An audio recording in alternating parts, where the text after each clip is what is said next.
பத்திரிகைகளை சந்திச்சு பேசலாம். ஆனா வீடியோ வந்துருச்சு, நாங்க எல்லாமே டெலிகாஸ்ட் ஆயிடுச்சு, மக்கள் எல்லாருமே பாத்துக்கிட்டு இருந்தாங்க. அதெல்லாமே இருக்கு. ஏன் செய்தியாளர்கள் சந்திக்கிறத அவர் தவிர்க்கிறார்? செய்தியாளர்கள் ஏன் சந்திக்கணும்?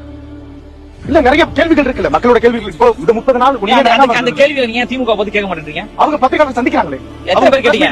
எத்தனை பேர் கரூர் விவகாரம் தொடர்பாக எத்தனை கேள்விகள் ஐயா ஸ்டாலின் அவர்களை பார்த்து நீங்க கேள்வி எல்லா மீடியாவும் கேட்டிருக்காங்க. நீங்க கேட்டீங்களா? கேட்டிருக்கோம். எத்தனை பேர் கேட்டீங்க? ஐயா அனைத்து பெண்களுக்கும் 1000 ரூபாய் கொடுக்கலன்னு ஐயா ஸ்டாலினை பத்தி கேட்டீங்களா? மாணவர்களுக்கு கல்வி கடனை தள்ளுபடி செய்கிறோம் என்று நீங்க சொன்னீங்களே, தள்ளுபடி பண்ணீங்களா? ஏன் யாரும் கேள்வி கேட்க மாட்டேன்றீங்க? பழைய ஓய்வூதிய திட்டத்தை நாங்க நடைமுறைப்படுத்துறோம் அப்படின்னு சொன்னாங்கல்ல, ஏங்க நடைமுறைப்படுத்தல யாராவது கேட்டீங்களா? பரந்தூர்ல இருங்க, பரந்தூர்ல 1500 நாட்களாக விவசாயிகள் போராடி கொண்டிருக்காங்க.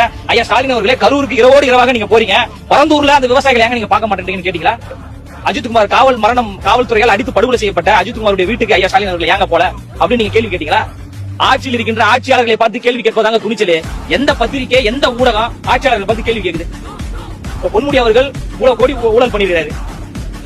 நேரு அவர்கள் என்ன கணக்குன்னு எனக்கு தெரியல, ஒரு வேலைக்கு 25 லட்சம் 30 லட்சம் வாங்குறாரு. 2500க்கும் மேற்பட்டவரோட அவர் பணம் வாங்கிருக்கதா சொல்றாங்க. அது வந்து பெருக்குனா எத்தனை கோடி எனக்கு கணக்கு சொல்றாங்க. அதான் செவிவெளி செய்தியா தானே எல்லாமே இருக்கு.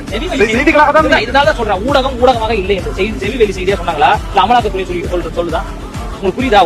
ஊடகமாக இருந்தால் இந்த தலைவர் சந்திப்பார். ஊடகமாகவே இல்லை, எல்லாம் வந்து திமுக செய்தி தொடர்பாளர்களா இருக்காங்க.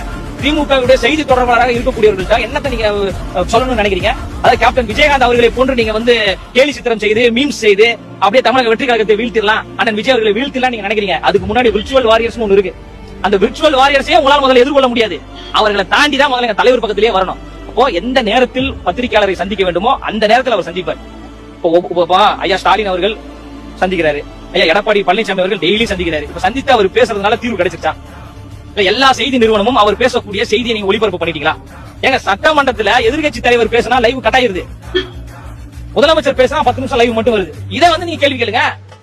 இதுவே தானே அதிமுக ஆட்சியிலும் இதுதானே நடந்தது. நான் 2 ஆட்சி தாங்க சொல்றேன். நாங்க அதிமுக ஜிங்ஜா கடிச்சிட்டு இருக்கோம். அதிமுகவை வீழ்த்தணும், திமுகவை வீழ்த்தணும் தான் நம்ம சொல்றோம்.